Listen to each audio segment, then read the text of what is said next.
Est-ce que vous aussi, vous courez partout? Vous passez d'un sujet à l'autre, d'une action à l'autre, d'une affaire à l'autre, à la maison, au travail, vous courez, vous vivez dans le culte de l'urgence parce que c'est important.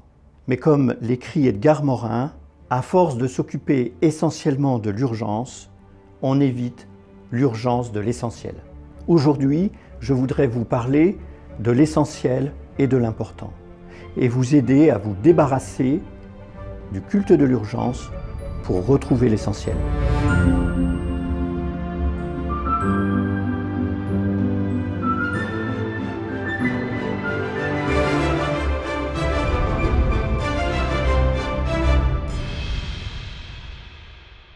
Bonjour et bienvenue dans la Fabrique de Résilience. Je suis Patrick Dugois, auteur, coach, conférencier et je partage sur cette chaîne mon expérience de la résilience. Merci à tous ceux qui ont rejoint la chaîne dans les dernières semaines et si vous ne l'avez pas encore fait, abonnez-vous et découvrez toutes les vidéos déjà disponibles sur la chaîne.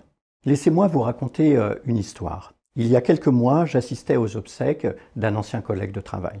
Nous nous sommes retrouvés dans le cimetière et comme il arrive très souvent dans ce type de situation, un de ses amis a prononcé quelques mots, fait un petit discours. Il nous a dit, notre ami, au cours des dernières années notamment, m'a souvent confié combien il aurait aimé être plus présent pour sa femme, pour sa famille, et puis aussi combien il aurait vraiment souhaité réaliser ce rêve d'enfance qu'il n'a pas pu concrétiser. Mais heureusement, il avait répondu, et je peux le confirmer, à tous ses mails.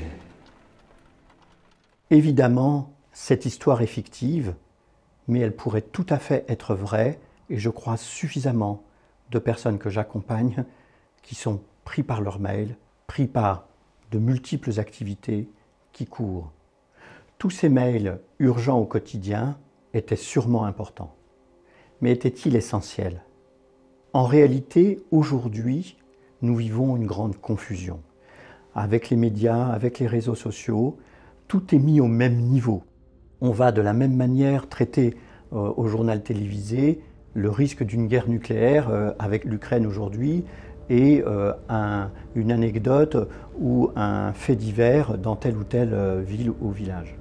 Tout est mis sur le même niveau. Et dans nos vies, nous avons tendance, sans nous en rendre compte, à entrer dans cette confusion et à mettre tout au même niveau. Il est donc nécessaire pour vous de faire le tri et de recréer de la distinction et de vous attacher à vous dire qu'est-ce qui est important et qu'est-ce qui est urgent. Prenons un exemple. Faire bien son travail, c'est important. Mais savoir pourquoi je fais mon travail, ça c'est essentiel. Avoir des relations, c'est important. Mais avoir des amis et des amitiés, ça c'est essentiel. Donc vous le voyez, vous pouvez dans chaque endroit de votre vie refaire ces distinctions. Mais alors, pourquoi ne faisons-nous pas plus de distinctions entre essentiel et important? Il y a plusieurs raisons à ça. La première va vous surprendre, c'est l'automatisme. Nous vivons comme des automates. Nous courons de sujet au sujet, nous répondons aux mails, nous répondons au téléphone. Nous faisons les choses automatiquement. La deuxième raison, c'est la culpabilité. Tout simplement la peur de décevoir quelqu'un, la peur de ne pas avoir fait ce qu'il fallait.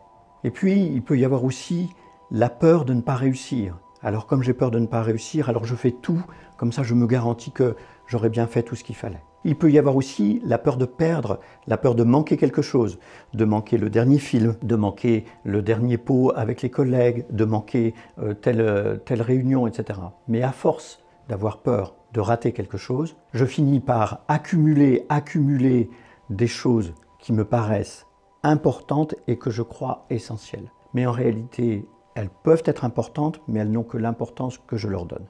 En réalité, vous avez besoin de réduire la place de l'important. Et vous avez besoin de découvrir une chose importante, et même essentielle, c'est que le plus souvent, ce que je considère comme important n'est pas si important. Et quand bien même je ne répondrai pas à un mail, et quand bien même j'aurai du retard sur un sujet, et quand bien même je n'aurai pas vu la dernière conférence du conférencier à la mode, and so what? Qu'est-ce que ça va changer? Vous avez besoin de réduire l'important pour pouvoir vous remettre en contact avec l'essentiel. Mais qu'est-ce que c'est l'essentiel? Eh bien, l'essentiel peut-être, ce sont vos rêves d'enfant ou même plus tard et que vous n'avez pas encore réalisés. L'essentiel, c'est l'amour. L'essentiel, c'est notre famille. L'essentiel, c'est notre santé. L'essentiel, c'est notre mission de vie, par exemple. Bien entendu, chacun d'entre nous peut avoir un essentiel différent. Mais je ne peux me connecter à cet essentiel, je ne peux ne pas me laisser disperser, embarquer par cette espèce de culte de l'urgence et le culte de l'important, que si je suis moi-même connecté à mon essentiel. D'ailleurs, ça m'intéresserait, pour clore cette vidéo d'aujourd'hui, que vous puissiez me mettre dans les commentaires, vous, quel est votre essentiel?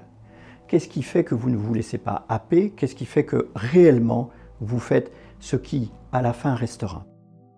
Ce qui m'amène à un outil que je vous confie et qui vous permettra de rester le plus possible sur l'essentiel. Eh bien, l'outil s'appelle « Qu'est-ce qu'il restera ?» Qu'est-ce qu'il va rester au moment de mon départ à la retraite du temps que j'aurai passé dans mon entreprise? Sûrement pas toutes mes réponses à mes mails. Non, il va rester le projet que j'ai su mener, il va rester la création que j'aurai amenée, il va rester un nouveau service, un nouveau projet. Qu'est-ce qu'il va rester de mon année, à la fin de l'année? Sûrement pas d'avoir assisté à toutes les réunions, non.